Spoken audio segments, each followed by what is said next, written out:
Yeah, we're running a little bit late, but sorry. I had to eat lunch in between Paul and I going live on his channel and going live here, so sorry about that. But we're here today. Pretty excited to be talking with Mr. Rob Bellin. Some of you may have heard his name before. He obviously was in some of the news and did some commentary on the Avery case back in the day. I gotta mute something here. Sorry.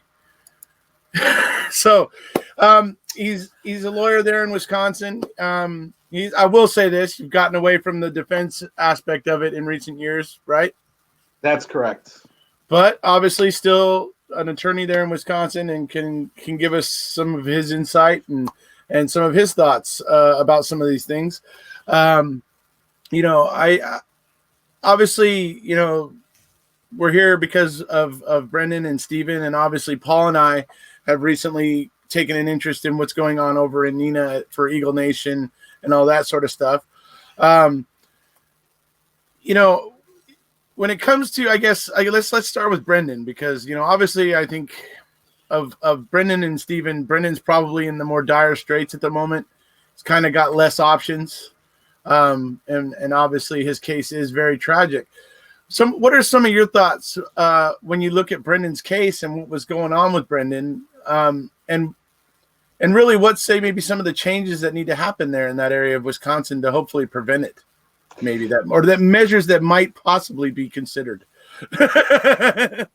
Okay, I don't know if there are any measures that could have prevented that from happening. Right. When it comes to that case, and I know I did a bunch of commentary, so I had my opinions out there, but I'm personally I'm a little surprised that Brendan Dassey is still in prison. Let me put it that way. His, without getting into all the details, that was probably, 15 years ago, something like 13 years ago, something like that. Yeah. But without getting into all those details again, I mean, first of all, we know that his quote confession was not possible. So you have to start questioning what he's talking about and why he's saying that. The fact that he's getting questioned without representation, the fact that he doesn't have the intellectual level to even understand what's going on, okay? Right. And then the fact that, and I believe I did say this, and I don't want to throw anybody under the bus. What happened? Everybody knows what happened. But there really is there's no criminal defense lawyer that would ever let their client, even in minor cases, be questioned by law enforcement without them present. Well, I mean, even the lawyers for the state now, whenever Len Kaczynski comes up, they're just quick to say, we have never advocated for Len Kaczynski. We have never sanctioned what he did. We have always maintained that, whatever. So they try to distance themselves from Len Kaczynski, basically, and they don't support what he did. So, I mean, it's interesting that attitude is out there, that people understand what Len Kaczynski did was wrong, but then again, you get those people that say, well, but he was probably working for a plea bargain. And it's like, yeah, well, but did he talk to his client about that? Yeah, I mean, there's just some general rules, and I don't think it's changed. I mean, I was knee deep in criminal defense for many years, and I was on the board of the Wisconsin Association of Criminal Defense Lawyers, and the majority of my cases and jury trials were all criminal defense. And you just to actually allow law enforcement to question your client is a huge decision to make, even if the lawyer's in the room, because the general rule is always going to be, and I'll challenge anybody, I guess, in Wisconsin who does criminal defense work to tell me I'm wrong, but the general rule is you do not allow your client to talk to the law enforcement, and you do not allow law enforcement to talk to your client. It's that simple. Now, if your client's a suspect or has been arrested, been charged, whatever, that's it. You don't talk to law enforcement. If you get an agreement, if you get something in return, oftentimes you want this to be in writing, okay? Maybe things change. So every criminal defense lawyer who's been around a while is going to have a situation where they've allowed their client to do that. But generally, you don't allow them to talk, and you don't allow them to talk without you present.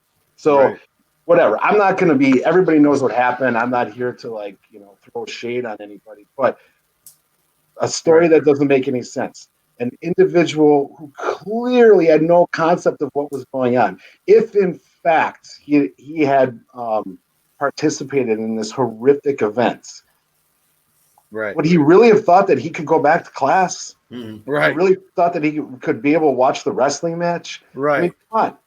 Which brings me to a question for you as a lawyer. Do you believe Brendan Dassey understood his Miranda rights well enough to waive them? Which I believe you've already answered, but no. Yeah, and that's a big thing for me too, is like he clearly didn't understand what his Miranda rights were. If he did, he wouldn't have been asking questions like that. Am I going back to school? Oh no. You're gonna be under arrest. Oh, is it only for one day? These are not questions that somebody who understands their Miranda rights asks. But you have to understand though that, I mean, Miranda rights, that still happens to me, even though I'm mainly a civil lawyer now. But people think that if you don't have your rights read to you, if the cop forgets to read Miranda to you, that you're going to go home. That means nothing. It means nothing. I mean, if an officer doesn't read you your Miranda rights, possibly you're, if you make some statements under questioning, you could get it suppressed.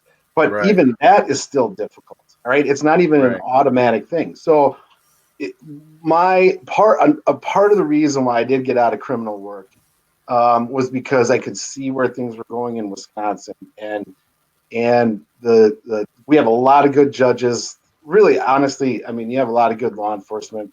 One bad apple can spoil everything. But but the rules were getting to the point where. Say for example, here's a simple example, all right? And I used this many times throughout my career.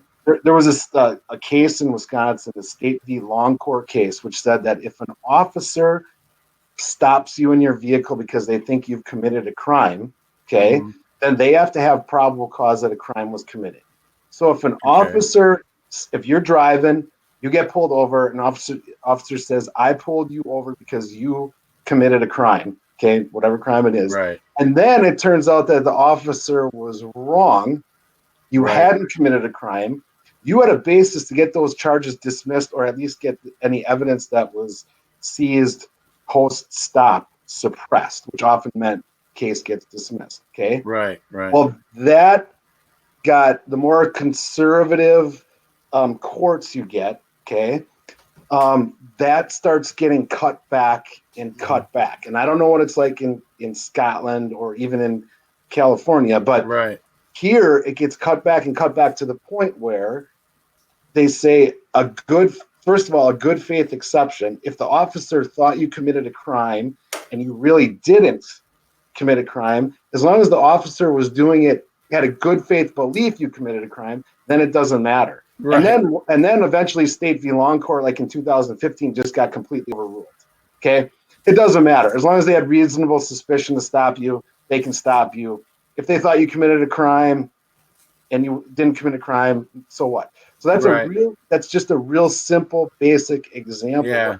I look at it as, well, before 2015, say, I have some rights out there, and an officer can't just pull me over and go through my trunk or whatever, unless they have a real good reason.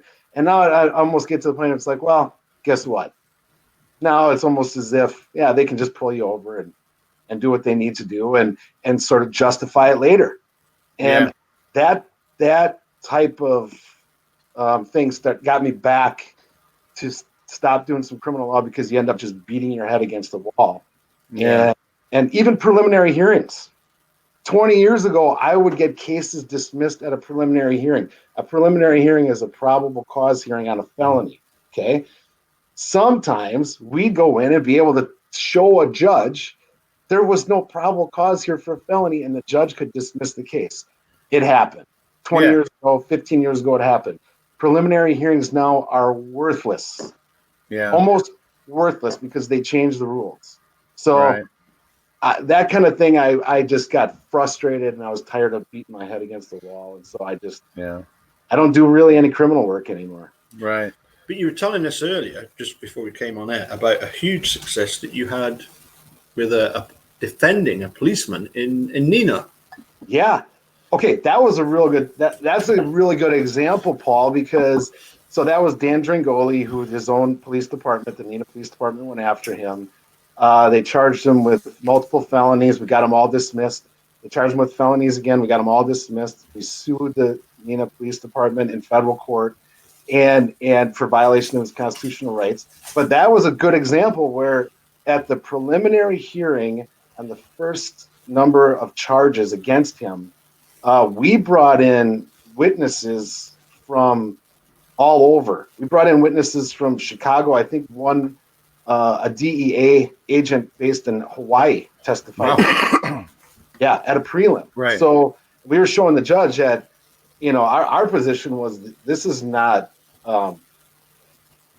there's not only no probable cause here to charge this individual. This is egregious government conduct, where we were arguing that the evidence was made up and manufactured because they wanted to get him. So yeah, that was a big case that lasted for a while, and it was really kind of my first real big dealings with the Neenah Police Department. Mm-hmm. And you were saying that because of that got you if you like the gig to do some talking about the Steven Avery case as it was actually progressing. Yeah, I mean, back in the day, I just had some front page news type stories, and the Dringoli case made a lot of that, and I had some bigger cases that we got dismissed. Some other ones actually had prelim, and so because of that coverage, I think then they wanted me to do, and one of my partners too, to do some of that Avery commentary. And I had known the prosecutor Ken Kratz for my whole career. Right. So I knew him in the courtroom, outside of the courtroom, and everything. And so he would tell me some stuff about the case too. It was and everybody was just shocked. I mean, come on. I think that was international case, right? I mean, a guy who is so wrongfully convicted in 18 years, and then comes out and gets charged with that, and on the eve of getting a close to $500,000 settlement. Yeah. Right. Very close to getting payday. Right. Absolutely. Yeah. So that's how that all came down. So then we did some of the commentary on that, and that was interesting. That's for sure. So you and your buddy were just the talk of the town at the time. So you were just luckily picked to be. I don't know if we were the talk of the town, but we dealt with all. You were in the public eye. Oh, there you go. Yeah. We dealt with those reporters on a number of cases, so I think they felt comfortable coming to us asking. Sure. So our friend Linda is asking. I don't know how much you know about the case or not to be able to answer this question, but we'll fire it at you. She's asking if you feel that Dean and Jerry had a right to ask for a mistrial in the Avery case. That was early on, and remember, this is a long time ago. It's not like I reviewed the transcript. But I believe she might be asking if that was when Bobby Dassey testified, and they said that they had not been provided with that information. Yeah. But from what I remember, this is just off the top of my head, and I'm getting old. Yeah. And I like to drink a lot too. So from what I remember, Dean Strang questioned Bobby Dassey and did a real good job getting him to admit that some of this testimony they weren't ready for was a joke. Right. So I'm not sure if it's hard to judge a mistrial because different judges are going to find different ways. And was that I don't know if they were hiding evidence or the witness just brought that up ahead of time. I can't remember. Well, it seems pretty clear that Ken Kratz was trying to take the statement of Michael Osmondson and he was trying to attribute it to Bobby Dassey. That's what Well, at least that's what him and Bobby Dassey were doing on the stand, because that statement that he's trying to kind of put in Bobby's mouth came out of Michael Osmundson's mouth. So that's what makes it so odd. And that's what Dean and Jerry were so thrown off by. They're like, wait, whoa, we have this statement, but not from him. And it's like, so right. But I think from what I remember, I mean, Bobby said he was he might have been the last one to see Teresa. Yeah. At least he testified right. He did that say way. that, yes. He was looking out his window and saw her pulling in and stuff, right? Yeah, and so at that point in the trial, to grant a mistrial, I'm not surprised that the judge didn't do it. So when you look back on it, on an appellate court has to look back with hindsight, okay? I think if you have, I'm not saying this is the Avery case, but let's just say you have 100 pieces of material evidence pointing to guilt, and there's a defect or a problem with one of those pieces. Right. An appellate court in Wisconsin is not going to overturn that conviction and say it's a mistrial. It's just not going to happen. You know what I mean? I think that's kind of the way they viewed the case. But I think for sure Jerry and Dean should have moved for mistrial, which they did. I believe they did, yeah. I believe, they did. And then from what I remember, that was like only like day 3 or 4 when they were cross-examining Bobby. Yeah, it was early. So it was very early on. It was like a 27-day trial. So yeah, it was early on. So for sure, for the judge to keep that in his back pocket and not decide it there, that's probably what's going to happen most of the time. Right. After the fact, should they have received the mistrial? I would never expect it. Not in our state. No. Right. It does seem the system is bent on covering for itself. I mean, it sometimes almost seems like justice is a secondary thought to covering their butt, in a lot of ways sometimes, or at least more and more of this sinister stuff you see anyway. But it really depends. I think I've been real pleasantly surprised. I'm actually still friends with a Winnebago County detective who I'd gone up against, and in one situation, we have a published case out there because the judge, I said, my argument in the trial court was that if I'm an officer and I come to you and I say, hey, you have to let me search your house, and I show you a piece of paper and it says, here's your name, here's your address, and it's signed by the judge, you need to let me come into your house, okay? Well, if that leads you to believe that's a warrant, and you let me come in and search your house, but it turns out that was not a warrant, that was a subpoena with your name on it, okay? Right. My argument in the trial court was, hey, that's not knowing involuntary consent. Yeah, right. You have to suppress the fruits of that search because basically the officer defrauded the defendant. And in the trial court judge said, no, that's okay. The defendant allowed consent. If they really thought it was a warrant, they should have asked to review it. But the Court of Appeals said, no, it's not okay. The case got overturned. And it was a pretty serious felony case. So then people will come to me and say, how can you feel good about that? And I can say, well, I can always feel good about, holding law enforcement to their job. Right. We all have rights, whether you're charged with a crime or not. Yeah, these rules didn't get made for law enforcement officers, folks, just because people wanted to be mean to them. That wasn't why the rules get made. Right. The rules get made to create equity, and that's the idea. Well, and if you want to pick and choose who gets the benefit from the rules, then what's the point of having the rules? Exactly. Yeah. Exactly right. Another thing you were talking about just earlier was that in one of the videos that we see you talking, you refer to the fact that you've got a good prosecution team and a very good defense team, and I put it to you that you mean a good prosecution team as in they always win, and then you gave me some sort of explanation as to how they always win. And well, okay, you had a guy from the state AG's office. Okay, Mm-hmm. Yeah. so they're going to be pretty thorough. So it's kind of like the feds, right? how often do you see federal trials where the prosecution loses? Very rarely. Right. And I did a little bit of federal work for a while, but I mean, they don't file a federal criminal case unless they pretty much have it all wrapped up with a bow on top. The AG's office can be kind of like that too. So you got an AG, you got Ken Kratz. Ken was the head DA in Calumet County, had a real good track record. But then you bring in, I mean, Dean Strang and Jerry Buting, who are, I mean, you know, even back then were well-known, two of the top criminal defense lawyers in the state, with access to investigators and experts and a long history of big wins. So, I mean, you know, that's one thing you can definitely say that our adversarial system depends on two competent sides going at it and wanting to win. And that doesn't happen all the time. There's no question about it. Sometimes it's, you know, probably it's inequitable.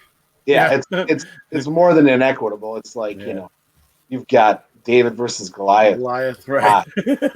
But you cannot say that Avery did not have top-notch defense team. No, he did. He had two very, very good lawyers. Yep.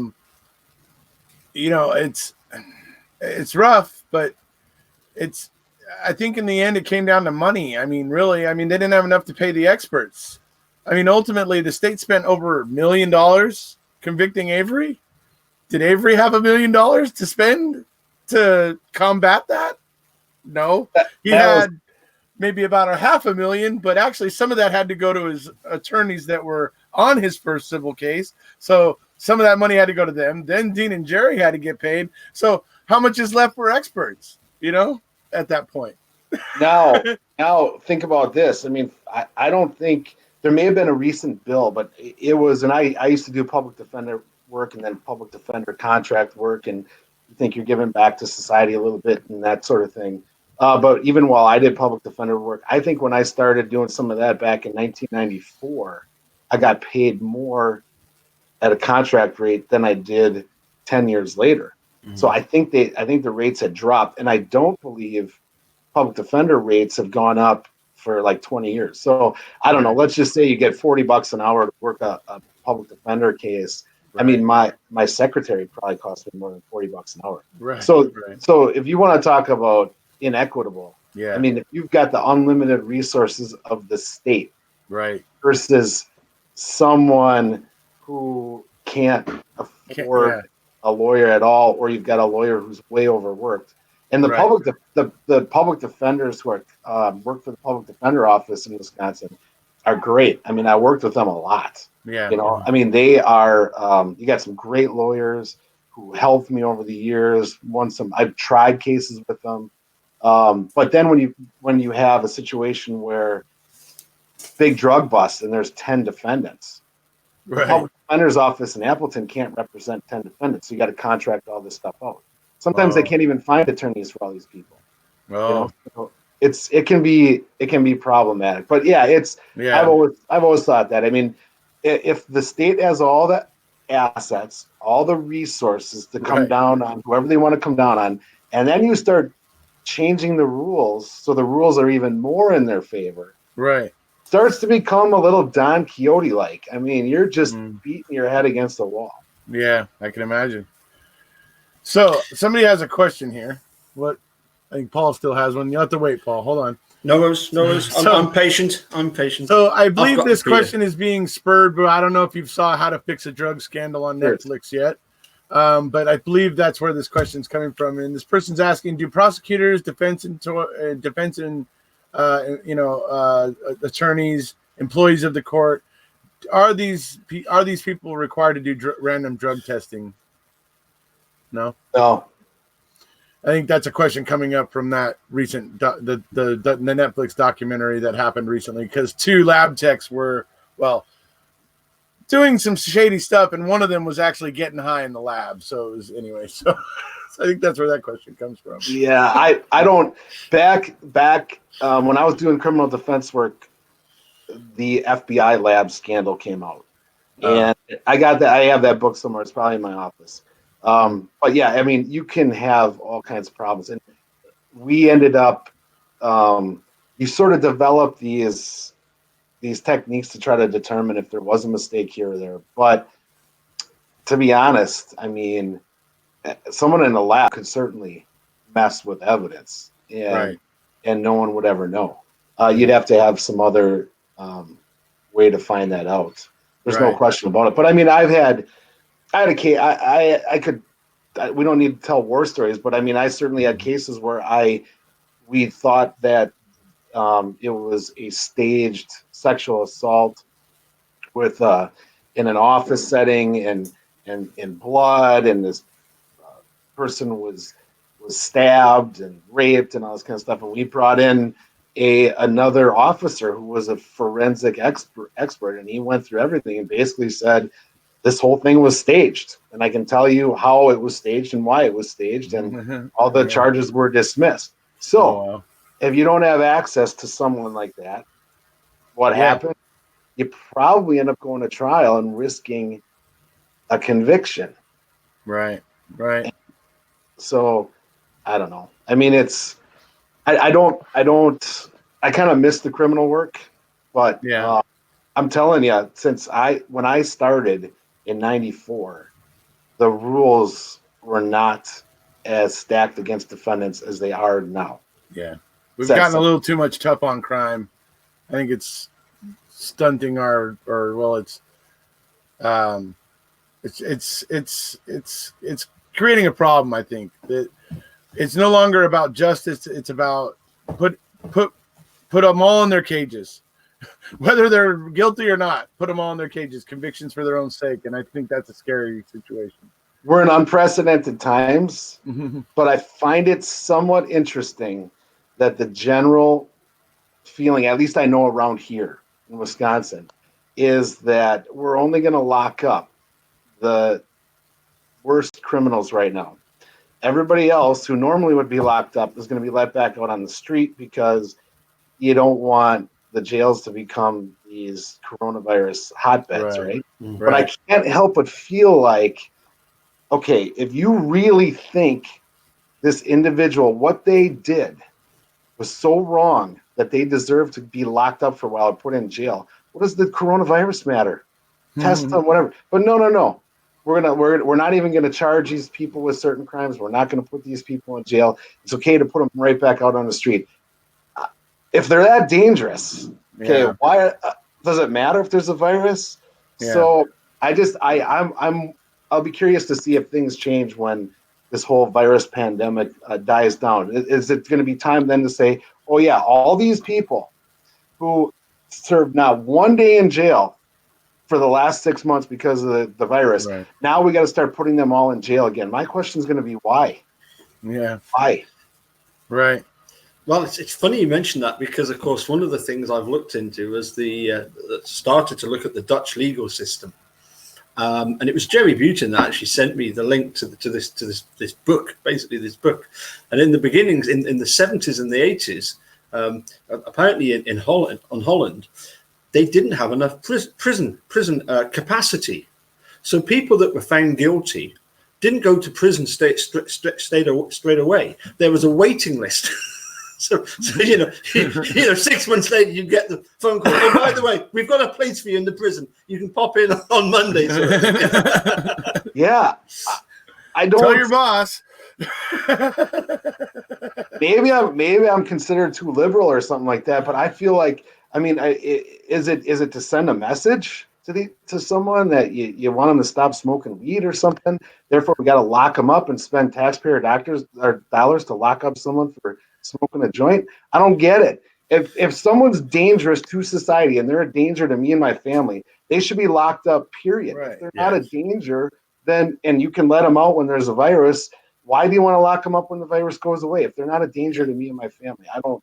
Yeah. So maybe I'm a little bit too liberal in that way. I don't know. No, I agree. I mean, there needs to be a reevaluation of who we're cramming into our prisons and jails, because number one, minor drug offenses, I believe that those people belong nowhere near jail. Now, if you get up into where they're maybe selling, and potentially to like kids. And okay, whoa, now they're doing some damage. So that might be a little different story. But if we're talking about picking up idiots on the street, sorry, I hate to use that term, but just random person on the street who's got enough for themselves to get high, yeah, we're probably just wasting taxpayer dollars putting that person through the system because they're just going to come through, get out the next day, and go back and buy more drugs. Well, I'm gonna tell you a problem with the criminal justice system. I don't know if there's any way to fix this, but you got to remember, at least here in Wisconsin, right? If you sell weed, it's a felony. Mm-hmm. It's got a possible prison sentence.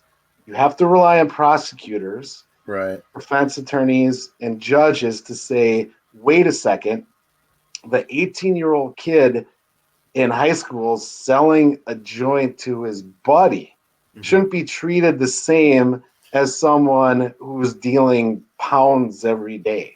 Okay, right. That's just right. We don't the whole idea whether weed should be legal or not is a whole different story. But I mean, you got if you have a system or an area or part of our state where there's no discretion and people just feel like, or the powers that be say, look, if you go down on this type of felony, like a class H felony or something, you have to be locked up. Right. Okay. That's another issue that's happened a lot in our state is they start having some mandatory minimum sentences. And so the judge has no discretion. So now all of a sudden you see people in very different circumstances being treated the same and locked up the same. And that's hard for me to stomach. Right. It's draconian, isn't it? Mm-hmm. Right, and it's kind of what happened. That's a huge debate here in the States, though, over the federal sentencing guidelines that have been around for 20 years or whatever now. Mm-hmm. That's why you have all these people locked up for years and years and years in prison because of the federal sentencing guidelines, where the judges didn't have any discretion. So, you got a father of 4 who is growing some plants and gets busted, and you got an informant who says, I think this guy might have been selling, a couple ounces a day for the last 2 years, and you add it all up, and now all of a sudden it sounds like this guy is a massive dealer, and he gets locked up for 20 years, and what happens to his wife and kids? Right. That's absurd. Well, first of all, I think it's silly to lock anybody up for something like marijuana. I have to. I don't put it in the same class as some of the other harder substances out there. It's just not the same. Mm-hmm. People generally aren't willing to rob and steal granny to pay for their weed habit. But when it gets to meth and coke, people are willing to do those sort of things. So, I think for me, it becomes a severity of it. But yeah, I think when it comes down to it, weed is a pretty benign drug. In a lot of ways. And so I think that the punishments attached to it should be significantly less than some of the harder substances. But regardless, I just don't like the idea of crowding our prisons and jails with people who are just getting high. I personally think people that belong in our jails and prisons are people that are hurting people, or doing something that's hurting people, basically. So. I can't give you all of the psychological, philosophical arguments, and I can't quote to you all the statistics about whether or not weed is a gateway drug or any of that kind of stuff. Right. The only thing I can say is that if you start saying everybody who sells a weed, whatever it is, okay, if it's a gram or a pound, whatever. If you say everybody who does that has a minimum sentence, which they didn't do that, thank God. But if you say everybody who does that has a minimum sentence of 2 years in prison, that's crazy. Yes, I agree. So then the judge doesn't have, if someone gets convicted, if an 18-year-old gets convicted of selling a joint, judge has to say, sorry, you got to go to prison for 2 years. That's what minimum guideline sentences do. Yeah. And I don't like it. Yeah, I agree. No, it should always fit the punishment should fit the crime. I agree. So, and like I said, I just think it's a lower scale with that. So, So somebody's here is asking what you think about Ken Kratz's press conference. Which one? The one for Steven Avery. The big one, 2nd of March, the 14-year-olds out of the room and all that, right? The only thing I'm going to say is that we always had to be careful with trial publicity. Okay, there's Supreme Court rules. We have ethical responsibilities as lawyers, right? And there's a lot of rules that we have to follow, and if you don't, you get reported. You got to deal with that. And as a matter of fact, this was all public record, but Ken Kratz got reported to the Office of Lawyer Regulation for violating some ethical rules, and they closed the case. They said, as a matter of fact, I think Ken reported himself, and they closed the case and they said nothing to see here. Well, then later on, when political winds were going against him, they reopened those cases and said, well, there actually is a problem. So I had represented Ken at the time, and I thought that was political, and I thought it was absurd. And even if you don't like Ken or anything he stands for, come on. I mean, if they can do that to him, they can do it to anybody. So so anyways, though, when it comes to trial publicity, I relied on a part of the ethical rule that said that if you feel that you need to protect your client from some pre-trial publicity, so as long as we did not stir up the problem, I can go out in the public and talk about my client and my client's case if I reasonably believe that it's necessary to protect my client from some other publicity that might put him in a bad light or skew a jury or something like that. Right. But we all talked about this at the time. I mean, coming out before and during a trial and talking about evidence that hasn't even been made public yet.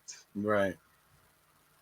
I got to tell you, that to me is a clear violation of the ethical rules. I don't see where that's allowed.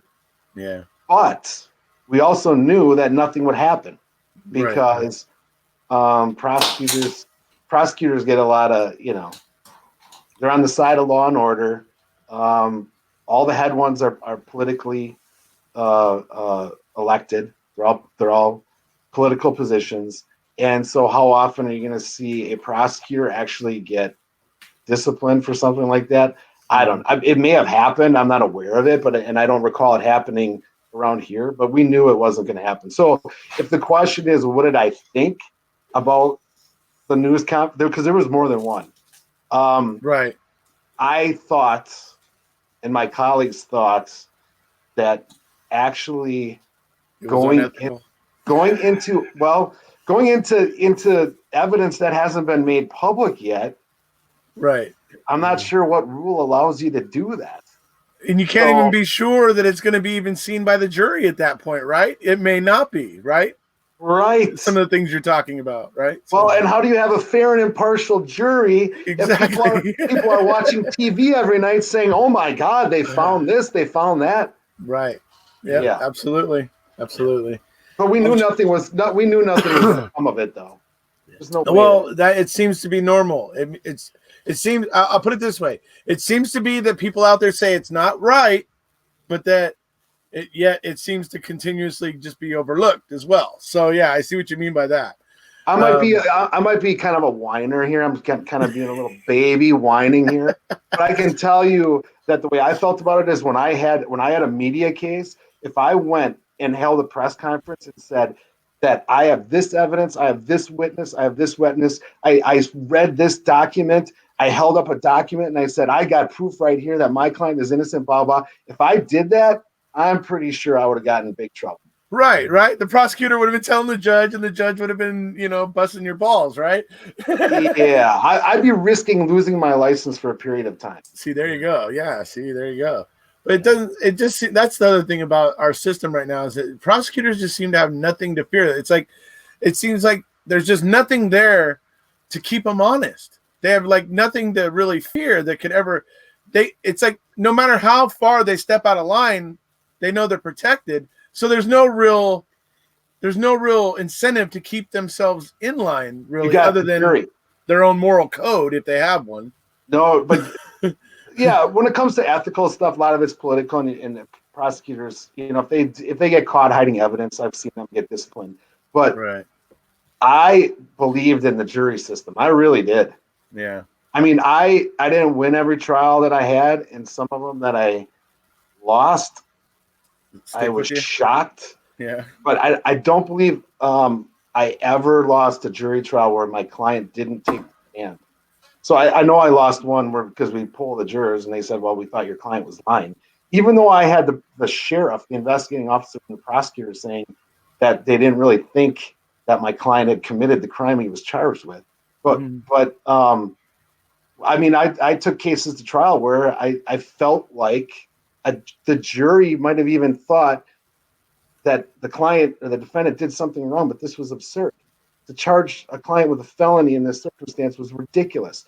The charge to go through this trial on this rinky-dink stupid thing because the officer didn't like the defendant or whatever. I mean, it's called jury nullification when you have someone who's clearly guilty and the jury lets them go. But I honestly believe that the jury is the great equalizer. Right.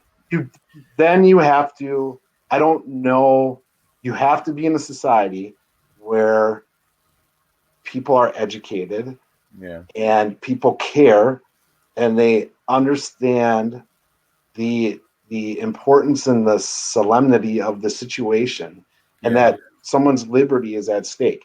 And I believe that, at least in our community, I believe if you get 12 of your peers, they will try to make the right decision. So I thought that was the great equalizer. Yeah. Actually, I was going to ask you, because you mentioned about your brother in South Africa that came across to help you with the case. And can you tell us a little bit about jury? Was it called jury pools and questioning juries? And well, that was my brother was actually working for the public defender's office here in Appleton, and with a guy named Gene Bartman. Gene was the head of that office and really good lawyer. Like I said, a lot of the public defenders are phenomenal attorneys. They're like they're employed by the state, so they're not contract. So I asked Gene if my brother could help me on a sexual assault trial, second-degree sexual assault in Wapaka County, and we believe that our client was innocent.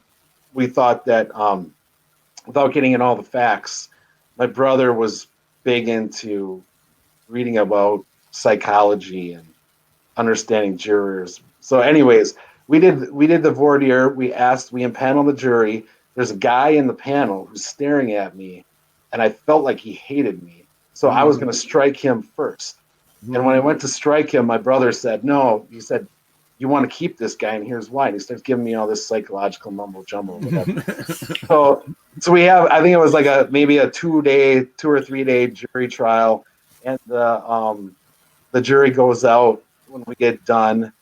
And my brother said, you do not strike that juror. We want him on our jury. So I guess that guy ended up being the jury foreman. And they came back. The case is on CCAP, so you can probably still look it up. They came back in like 12 minutes with a not guilty. So, and now my brother's a lawyer down in Johannesburg. There you go. Yeah. So he was over in China for a while, and he's in Johannesburg. I don't think South Africa has juries. I think judges make all the decisions down there. Oh, it's the same in Holland, isn't it? They don't have jury trials. It's a panel of judges. Right, three judge panels, right? That would be. Before I could comment on it, I'd have to see how it would work. But I'm a big believer in the jury system. Yeah. The email I got from Jerry Butin was the fact that if he was in Holland, he would really miss not having the chance of a jury trial. Right.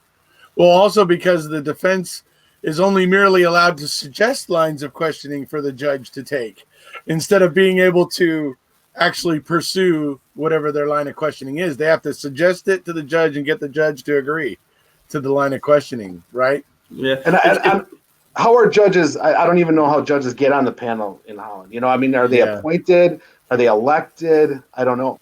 Yeah, I'm reading through this book, and I'll send you the link, and you can have a look at it as well, because it's fascinating reading. But Jerry certainly thought a lot of it. Yes. Yeah. Yeah. I mean, juries aren't going to make the right decision every time. There's no question about it. Sure. And that's where you have to look at the vast majority of the wrongfully imprisoned people that have been released. I think the vast majority of them were convicted on eyewitness testimony. So juries do make mistakes, which is a problem. Right. But honestly, that's where you need. So much is known about eyewitness testimony now and how unreliable it is. You really got to have a good defense lawyer who can combat that. Right. Linda K. Go ahead. Sorry, go ahead. What do you got? What do you got for me? Linda K. is asking, she wants to know if, in your experience, was it common for you in a criminal case for the same lab tech to have tested all of the evidence in a case? Is that common there in Wisconsin? Yeah, I'm trying to think. So most of the stuff that I did were, say, a drunk driving case. You just have one lab tech who's testing the blood. Right. Yep. Sexual assault case. It'd normally be the same lab tech. And I'm trying to think if I ever had a case where I had more than one lab tech testify. I don't believe so, but it wouldn't be unheard of. Yeah. Okay. I mean, but I think most of the cases you get, it's going to be the same lab tech, unless it's like different types of substances or something like that. There's kind of like a general question, I suppose, that there's one or two specific things. Thoughts on the Judge Willis and how he handled the case of Steve? Okay, this again is a long time ago, but from what I remember, he gave a lot of leeway to the defense. So I thought he did a pretty good job. Right. Okay. So I felt as though the trial, in my opinion, really both sides got an opportunity to get all their evidence in.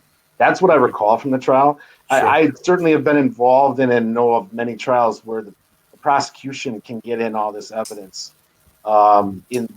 Even over real good objections, like, sure, that's hearsay or that's not admissible under this statute or whatever, and the judge still says, well, I'm going to allow it.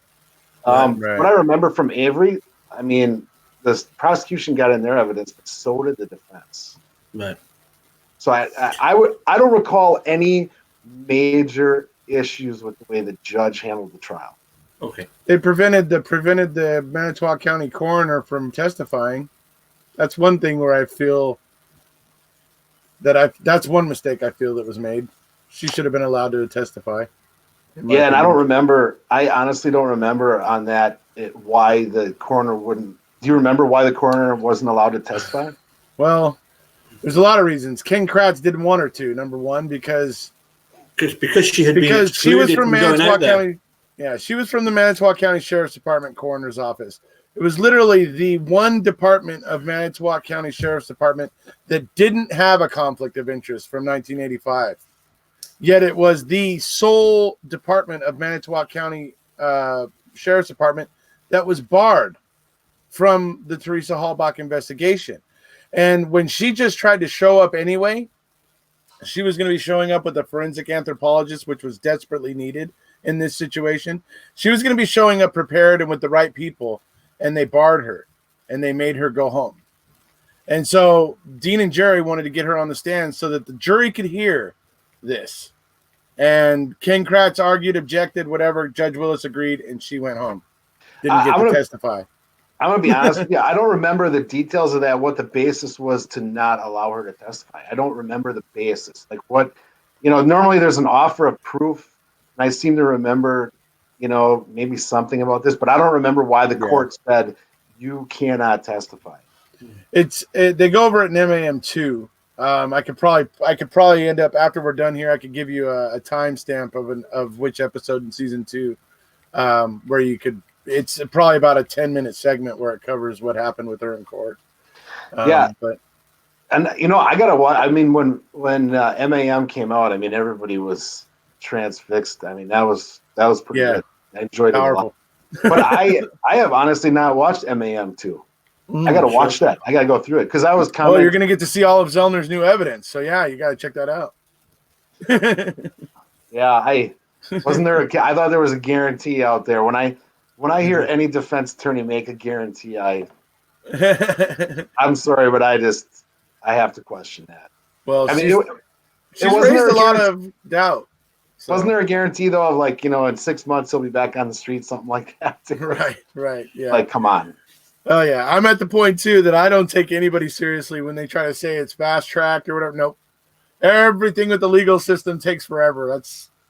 It takes forever until it doesn't take forever anymore. That's it. That's the way I look at it. Yeah, and now it's even worse. Yeah. Because all non-essential hearings have been pushed out to like May and June stuff. Right.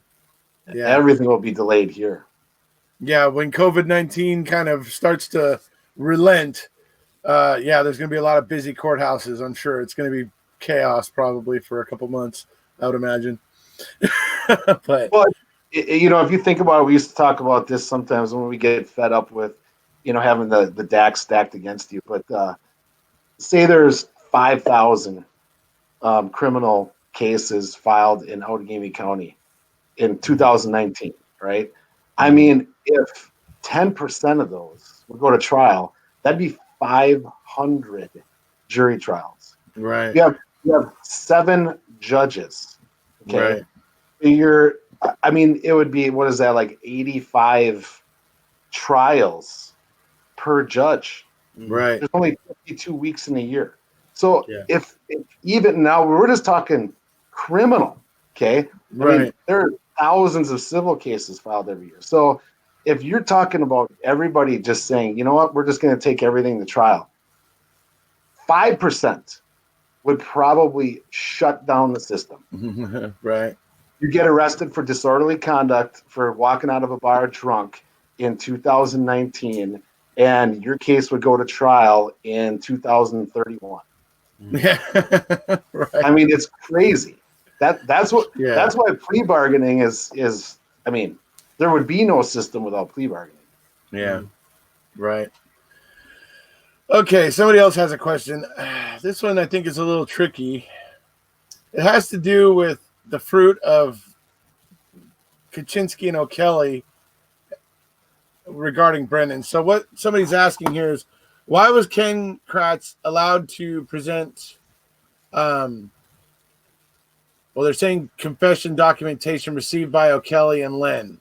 So essentially they're asking why, if Len was removed from the case and O'Kelly was one of Len's agents, why was anything that they, any documentation from them and any of the things they were doing, since they were clearly removed for screwing up, why was any of that stuff allowed to be used by Kratz, I guess? Yeah, but it's already in, right? I mean, it's already in. So if your lawyer screws up, I mean, if you hire me to represent you, you call me up and you say, hey, Rob, I got a detective at my door.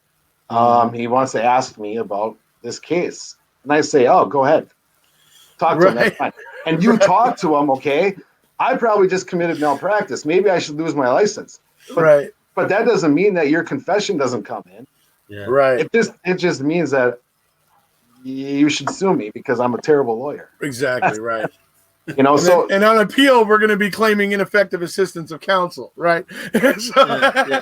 Well, but that's the whole thing, right? They did. They went through all of that now in front of multiple courts, including state and federal levels. Yeah. And Brendan is still in jail. And I mean, if I talk to Ken right now, if Ken Kratz, if I talk to him right now and he gave me a good reason why Brendan should still be in jail, I mean, I'm willing to listen to him, but I can't think of one. I'm sure Ken will give you one. Whether or not it's a good one will be another story, but I mean, I still believe you got to have evidence beyond a reasonable doubt before you take away someone's liberty. Yeah, I don't believe it's there for Brendan. I don't believe it was ever there for Brendan. They clearly got to look at the fact that that it's fed to him. It's all fed to him. The Wiegert and Fassbender are literally saying everything they want to hear Brendan say eventually before Brendan says it. they're doing it in ways, they're doing it kind of covertly, they're doing it kind of cleverly, where they're asking a lot of yes or no questions, where they're able to convey a lot of information to Brendan in the asking of a question. Who needs a lawyer more? Okay, Yeah. the genius with a 140 IQ who's being questioned by the police, or the young kid who doesn't understand anything about life yet, whose brain isn't even fully formed yet, according to doctors and biologists, and has an IQ of 80 or whatever. Who needs a lawyer more? And so and then he's questioned with no lawyer. Right. I just, without throwing anybody under the bus, just look at the facts. I find it real hard to believe that, there's any evidence there that's reliable that can convict this kid. I agree. Yeah. And so it's just like I say, and when you know that they were feeding these things to him and all that, it's just it makes it all suspect, All right, let's see what I've got kind of a general question, if you don't mind, and it was to do with the fact that obviously we've got Making a Murderer came out. We've had a whole raft of documentaries that have come out on Netflix and other medium. We're looking forward, of course, to the $50 million bullet. Do you think that these documentaries they change opinions, they help to shift opinions?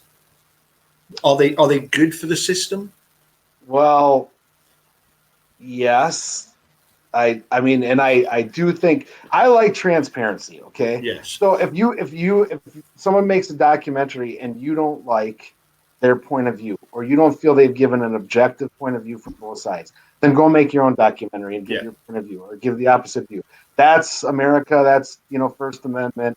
And I believe in transparency. So now you've got the sheriff down in Florida saying, because of this Joe Exotic documentary, that they're going to re-look at this, murder of Mr. Baskin or whatever it is. So does that lead to anything? I don't know. But if it does actually lead to finding the murderer, well, then it's a good thing. So I think it's good. I don't see any problem with it. I think letting every side tell their story is kind of what America is all about. I think it's a great thing. I think it is a good thing, and I do think it's one way to sort of even things out a little bit. If the political winds are against you and you believe it's unjust, you still have that opportunity to go out and talk about it. So I can't wait to see the $50 million bullet. And I think there's so much there. I mean, obviously I'll wait and see how it's all put together, but that one is, there's a lot of bad stuff that's going to come out in that one. Let me put it that way. I agree. Obviously, when you look at that, how to fix a drug scandal, and the way the Attorney General just wanted to brush that under the carpet, and within 15 minutes, I'm thinking, my God, this attorney and this Attorney General, she's just like Peg Lautenschlager and Brad Schimmel. They just don't want anything at all to do with that.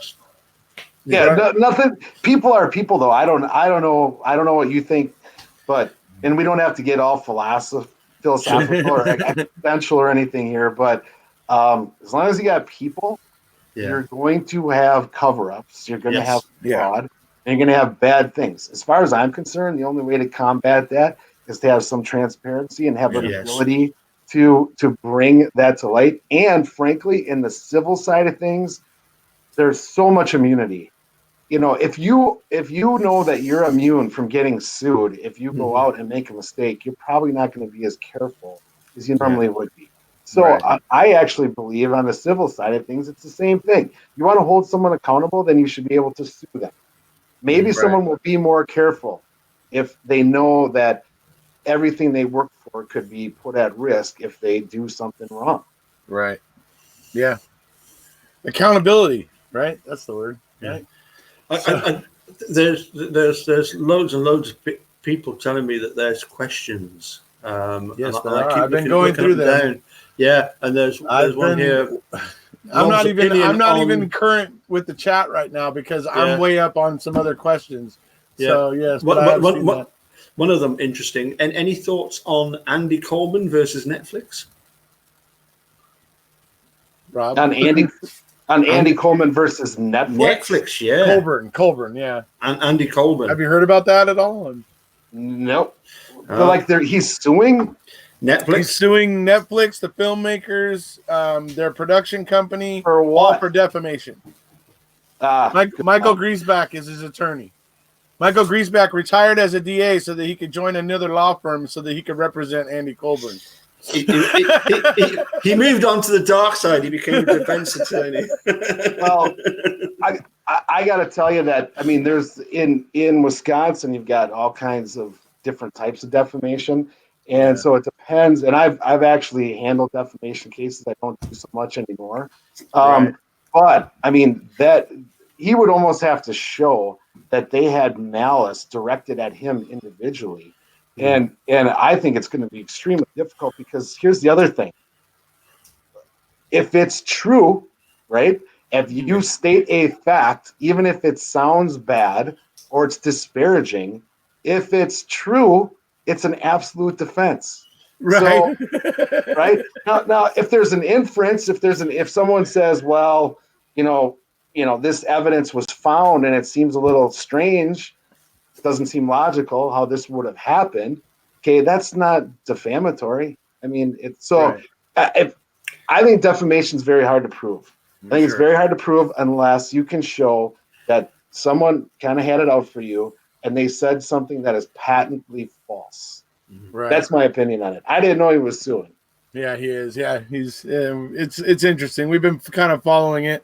He almost got it dismissed because he had failed to file it properly or something. But the judge was nice. The federal judge that the court's in, the judge was nice and allowed him to get it all together and fix it up and bring it back. And so the case is continuing, but it's looking like he's probably going to fizzle out at some point. That it's probably not going to, find purchase. Most defamation is pretty tough unless you can, if you've got some real good proof that someone says X and the opposite of X is what really happened. Okay, false statements. But if you're just presenting the facts as to what happened and it looks really bad for you, that's not defamatory. Right. Right. Okay, Nan's Life 7 is asking about something called Huber Law. You know what that is? Yeah. You do? Okay. So they're asking, could your guest please explain the Huber Law and why someone with numerous escapes still gets a Huber? Well, right now everybody's getting Huber because of coronavirus. Okay. And what they're doing is generally the traditional Huber Law is that you get to work while you get to go out, you get to take care of your children, you get to do essential duties like if you need to work. Then you come back to jail, so you sleep at the jail, and you pay for that. The jails make money off of this. Okay. But certainly in certain circumstances, let's say a real sort of common type case, maybe someone gets convicted of theft, burglary, and they're ordered to pay you back $5,000. How is this person going to pay you back $5,000 if they're sitting in jail not working? So it's an incentive to get a job. It's an incentive to keep a job. If you're on Huber, you get to go work every day. You get to get out of the jail. You may get Huber then to also do some other things like some shopping or going to the doctor to see your lawyer or whatever. You just don't spend all your time in jail and you just sleep there. But you pay. You pay a significant amount for it. I can't remember what it was last time I had someone on Huber, but it's somewhere between $150, $200 a week. So the jail is making money. The county's making money on it. You get to go to your job. You get to pay off your restitution. And for nonviolent offenders who aren't a danger to the community, it makes a lot of sense. Yeah. Okay? So some would say, why even give them jail then? But political, wanted to look in the paper. You wanted to say this person got jail. And Huber can be pulled. So you're definitely getting randomly tested. If you're drinking on Huber, if you're doing drugs on Huber, you get busted. They pull your Huber, now you're in lockup. And in general, what I hear, lockup in jail is worse than going to prison. But now Huber has changed to the bracelet, which everybody probably knows what the bracelet is, right? So you got Huber, But if you qualify for the bracelet, you don't even sleep at the jail. You just have the bracelet on, and you're monitored 24/7, but you can stay at home and work and do whatever you want to do. So now, if someone, depends what you mean by escape. If someone's out on Huber and they don't report back to Huber, right. If they get caught, their Huber is probably going to be pulled. Right. But that doesn't mean that later on they might not get Huber again. Right. I mean, every circumstance. What if the person says, "Hey, I apologize. I didn't make it back to jail, but I got a call that my dad was in the hospital and was dying." Right. Right. Right. Right. That person's probably going Extenuating to get circumstances. that person's probably going to get another chance. Sure. So I think, and right now, from what I'm seeing and hearing, and there was a plea and sentencing out of my office on Friday. Either the judges aren't giving jail where they normally would, or if they are giving jail, everybody's getting the bracelet. They don't want to let anyone in the jails right now, except for the most serious cases and violent people. Right. It cuts down the state's liability with the corona. That's what I'm going to guess it is. Well, I mean, it's like a breeding ground, right? I mean, you're stuck in jail. I think it's a lot of recycled air. Everybody's on top of each other. And you've also got all the workers there, and the sheriff's deputies and the nurses and the orderlies and everybody else. And so I think I heard in one Illinois jail, I don't know, like 150 people in the jail tested positive. So I'm guessing that they don't want this to be a big breeding ground for corona. Right. Yeah, I understand that's probably what they're trying to cut down on. And like I say, they're trying to cut down on their liability of people dying of corona in their prison and potentially their families coming after them. I'm imagining that's kind of the scenario that they're thinking. Well, it's an interesting thing, because if you are remanded to the custody, at least here in Wisconsin, if you're remanded to the custody of the state and locked up, the state is now responsible for you. So if you get injured or something, it doesn't matter whether you have insurance or not, the state's got to take care of you. So if all of a sudden you have a jail that's full of people that have coronavirus, right? I mean, the state's or the county is going to have to pay to take care of all those people. Right. Exactly. That's what I'm saying. I mean, I'm thinking they're looking at it from a financial point of view, thinking, well, number one, we'd have to pay for all this treatment. Number two, what if people start dying and then we got families suing us? So I mean, I could see where they could see it snowballing, and I could see why they made the decision they made. So, absolutely. Yeah. But that's where I say, if a lot of these jail sentences are a money thing, when this is all over, don't start sending everybody back to jail. But we'll see what happens. Right. So let's see. William is asking, how is it that the many steps and processes that there is in the justice system that could allow this conviction to happen? So let's say, for instance, Steven Avery or Brendan Dassey. I guess what they're saying is when there's so many checks and balances in the system, how are things still slipping through the cracks, I guess, is what he's asking. Or by your opinion. Dassey's tough. But I mean, I guess if I really want to be honest about this, if you got the state levels, right? So you're going to go from trial court, Court of Appeals, Supreme Court. Maybe you end up going back down, go through the process again. Then you have federal habeas, and so you can get it into federal courts, and then you go through the steps in federal courts. But if you are in an area where you have, and I'm not saying I can't point to any single judge or any single court. Okay, I'm not saying that.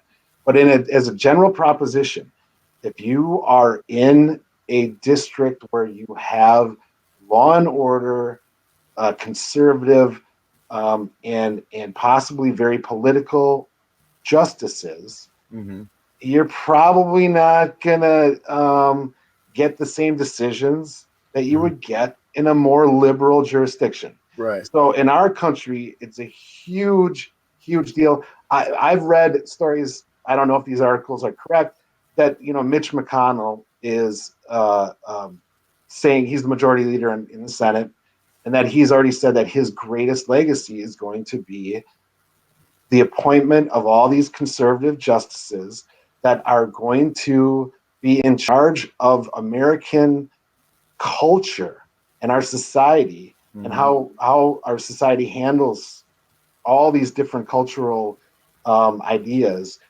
for generations, possibly at least a generation, maybe multiple generations, because of all of the federal appointees that are conservative leaning and they think a certain way. So what's going to happen is people are going to have to realize that will change a lot of things, and it will change the ability for someone to make an argument at an appellate level or maybe even a district court level that something isn't fair. Okay, fairness is it's an undefinable term in many ways. Right. So, do I think what happened to Brendan Dassey is fair? No. I want like Ken Kratz, anybody come on and try to tell me that what happened in his case was fair. In no way, shape, or form was it fair. Okay? Right. But does that mean that legally he can force his way out? No. Because ultimately you're going to have to rely on a judge or a court to say that wasn't fair. That was a violation of the rules. Right. So checks and balances are great. I think our system is great. It might be the best in the world. I don't know. Yeah. But it's not perfect. As long as human beings are running the system, it's never going to be perfect. Yeah. And here's one last thing I'll tell you, as far as fairness goes, because I was involved in this. When Ken Kratz was the darling of the media, and he was doing national interviews and international interviews, and I even supported him when he initially decided to run for political office. Right. Okay. Yeah. And when he was the darling, all the complaints against him never saw the light of day. Right. As soon as those political winds changed, Mm-hmm. and he was no longer the darling, right. I'm sure you guys are aware of what happened, right? I mean, he lost his license. Yeah. Oh, yeah. Oh, we're aware. We've been all through the OLR and all those things. I mean, we know he was removed from office. I have a copy of the reporter that came to Ken Kratz and started questioning him when he had the information from the DOJ. So I have that whole thing where Ken Kratz is sitting there kind of bullying this reporter. It's an amazing thing to listen to, really, to be perfectly honest. But some people could say karma, but when I saw what I tried to defend Ken. I actually represented him for a while, and that's all public record. And I thought at the time he was getting screwed. And I don't care who you are. I don't like it when the powers that be start screwing people over. As much as I don't like Ken, I agree with you. The DOJ was clearly sitting on that and had no problem with it until a certain point. And so I can't deny that you have a point there. So, yeah, absolutely. All righty. William has another question here. Let's see. The many systems and people that operate those systems that failed Brendan, did they get any investigation? You might say, yeah. Was it enough? I don't know. Didn't find satisfaction in court, I guess. What Len Kaczynski did was not only brought to light, I mean, it was splashed all over Netflix and the papers and the media and brought up over and over again in all these court proceedings. And Len had to testify and everything else. So did it get investigated? I would say yes. Yeah, it did. And I think I don't remember anymore now. I think it was Judge Edelman's 80-page decision or something. I gave commentary when I thought Brennan was going to be released. Right. And I thought it was the right decision. And I think it was Edelman who gave the district court judge. Oh, that was Judge Duffin. Was it Duffin? Right? Okay. Duffin, right. Maybe it was, yeah. So whatever it was a very long, thoughtful decision. Yes, 91 And, pages. You're right. Yes. and it was such a well-written decision. I thought, this is going to stick. Look what happened. It didn't stick. Well, but it did. It went to a 3-judge panel and stuck again. And then, that's when Brad Schimmel decided to Hail Mary, asked for an en banc review, and he got it. He ended up getting it. And then Brendan ends up losing 4-3 with one judge mysteriously stepping down just before the en banc review. And what makes it even worse is that judge has spoken publicly since the en banc hearing, and it looks pretty clear from that judge's opinions that judge would have been in favor of Brendan. The reason why that's such a pisser is because if he had been there and had been in Brendan's favor, it would have been 4-4. Brendan would have won. Yeah, because he had won twice previously. So it makes it that much more galling when you know stuff like that. So yeah, and when you're a prosecutor, though, I did a little special prosecution back in the 90s, and when you're a prosecutor, you've got all these political pressures, and you might have victims and their family, and maybe rightfully so a lot, but they put a lot of pressure on you and your office to do certain things.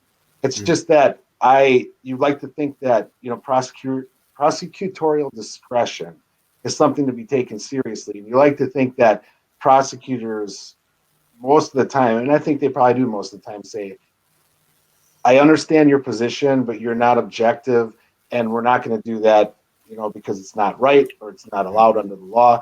But I do think there's a lot of political prosecutions out there. I think there's a lot of times the prosecutor might say, I don't even like what I'm doing, but I have to do it because of the pressure from this side, either the law enforcement or the victims, or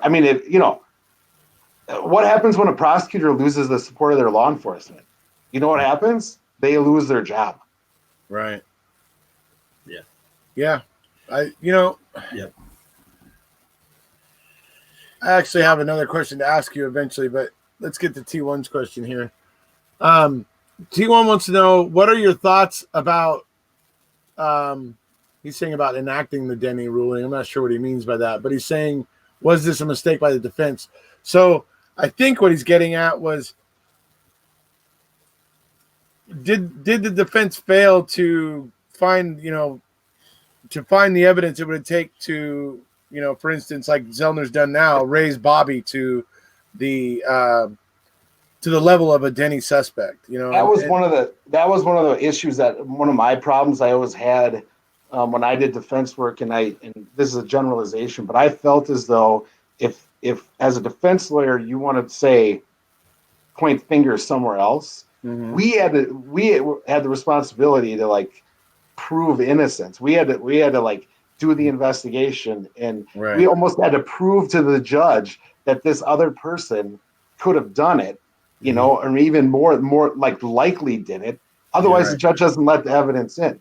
So I think it's hindsight is 20/20, because there's a lot of trial strategy, and sometimes it doesn't work. Right. But I think I'm not going to question Jerry and Dean.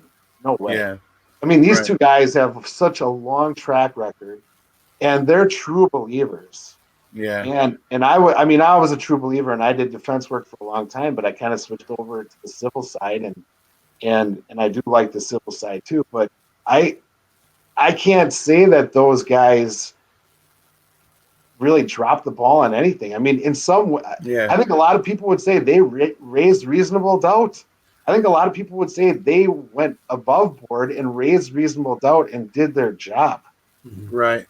I mean, how many people, I don't know, I know there's been polls. Maybe it was after the first time Making a Murderer came out, and there's all these polls, and they're not scientific, but I think there was a majority of people on a lot of these polls that said that there was reasonable doubt, and they wouldn't have convicted them. Right. So it's pretty hard to question defense lawyers when they've done that. Right. All right. You got a question, Paul? No, I was Oh, okay. I was going to let you crack on because well, I do have one question, and that is I'm just kind of hoping that Rob would agree to join us again at some point in the future. Yeah, sure. That would be Sure. brilliant. I don't. Yeah, I like talking to you guys, and I'm real curious. I've been real busy, and I haven't done a lot on the funk thing. But I'll tell you the truth. With the funk thing, I was involved with that. I did take over the federal case that got dismissed, this was the Eagle Nation case against the city of Neenah before the Funk case was filed. Sure. And then I represented Teresa Funk and filed her special administration. But of course, a different firm handled the Funk case itself. I mean, it was huge. They put in just a ton of time and a ton of dollars into that. But that was a real sad one. So I'll probably go back down to Eagle Nation, and I'm sure I still talk to all those people on a regular basis. But I got to be honest with you, that one was. I watched all the videos. I was involved in all the early stuff, and it was it's pretty gut wrenching to tell you the truth. Yeah. So yeah, I'll do it again. And I don't know if you guys. You said you came here to Appleton. I don't know if you come to any of the Eagle Nation get-togethers or whatever. But if you do, shoot. We were going to be. We had to cancel rally this year, so I'm not going to end up being there in June. But we were planning to. Yeah. All right. Well, everything is on hold for now, but you know what? All this time will fly by. It'll be by August here soon enough. So yeah. I think since I can't go there in June, as soon as COVID starts to go away, I'm gonna probably see if my good friend Mark Hodnott on his way from Australia on his next trip, if him and I can just jump over to Wisconsin together. I think I'll probably buy a ticket and him and I just jump over there together. As soon as COVID's done. Shoot me a message, because if you guys want to have a few rounds on me, I'll buy. Yeah. There you go. Hey, Mark. We got a lot of good beer here in Wisconsin. Yep. I know. We were drinking a lot of it last time. We'll have to send you the videos of Paul showing the ladies how to dance. It's quite entertaining. At least I know how to apples. Oh, by the way, I do have one question before you go. Yeah. Any comment on the horrendous abuse of an elderly gentleman accusing Captain Crunch of being British? Yeah, have you prepped him for Captain Crunch at all to have asked him that question, dude? Come on, man. No. So I don't. But so my wife has some like her aunt and stuff that were from Scotland, and I don't know how Scots and Brits still look at each other after all the history. I mean, I've seen Braveheart. But I can tell you, all I can tell you is that most of my favorite shows to stream right now are on Redbox. Yeah. So all right, one last question. I want to ask this for one strand in the rabbit. It has to do with FOIA, so hopefully you might have the knowledge that they're looking for here.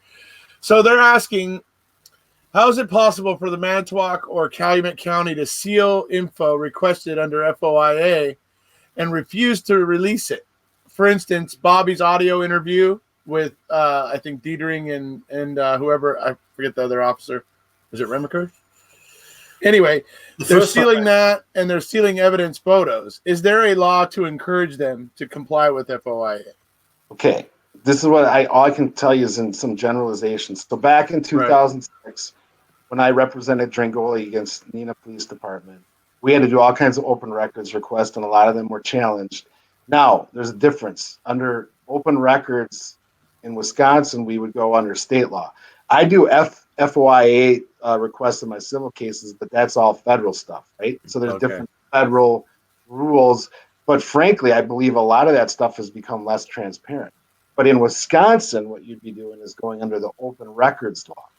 And under the open records law, that has changed significantly as well.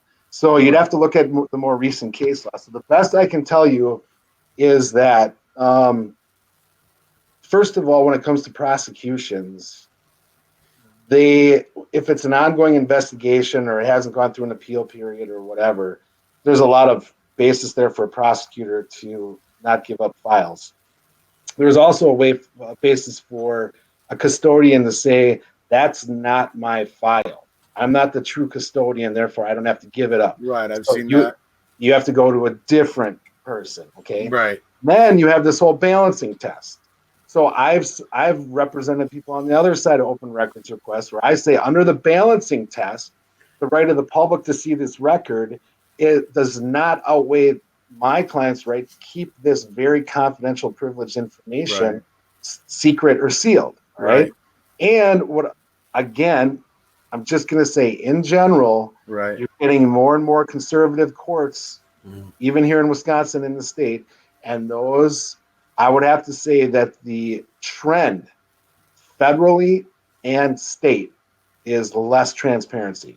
So if you have courts interpreting open records law to say that we're going to favor this balancing test under these circumstances and then not allow this stuff to come out, you end up getting stuck. And I see that happening. The only thing I can say is if we do this talk again, I might have more information for you, but it's going to be after this COVID, because I have pending open records requests with the Wisconsin Board of Regents and with the Department of Justice. Okay. They were both initially denied, and so we waited for some of the bases of those denials to disappear, and we've remade those open records requests. Oh, I see. Normally, you're supposed to get a response within 7 days or reasonable time. With the COVID thing now, I think we're going to be waiting. But I will probably be able to give you a much better answer in 2 or 3 months, because I will be in the midst of an open records request for DOJ files myself. Right on. Well, we look forward to that. And I will tell you right now, Rob, I meant to ask you today, but we don't have time for it today.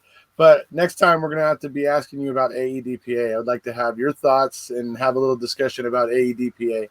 Some of what you think maybe the positive aspects of it and what you maybe feel are the negative aspects of it. But I always find it an interesting subject to talk about, so I'd love to hear your thoughts on it next time. Yeah, just you guys know how to get a hold of me. So shoot me a message or whatever. And if we can't talk again before you come in here, seriously, let me know if you're coming to town. Yeah, absolutely. I'll let you know when we're headed that way. Yeah. All right. Sounds good. Okay. All right, everybody. That's about it for today. Thank you for being here. I hope you guys found it interesting. Thanks, Rob, for being here to talk to everybody. Everybody seems to have found it very interesting. So thank you. Thanks for having me, guys. Thank you for coming on. It's been absolutely brilliant. Yeah, it has. It absolutely has. Yeah. So as you guys know, if you haven't already, please hit subscribe, and we'll see you. All right. Take care, guys. See ya.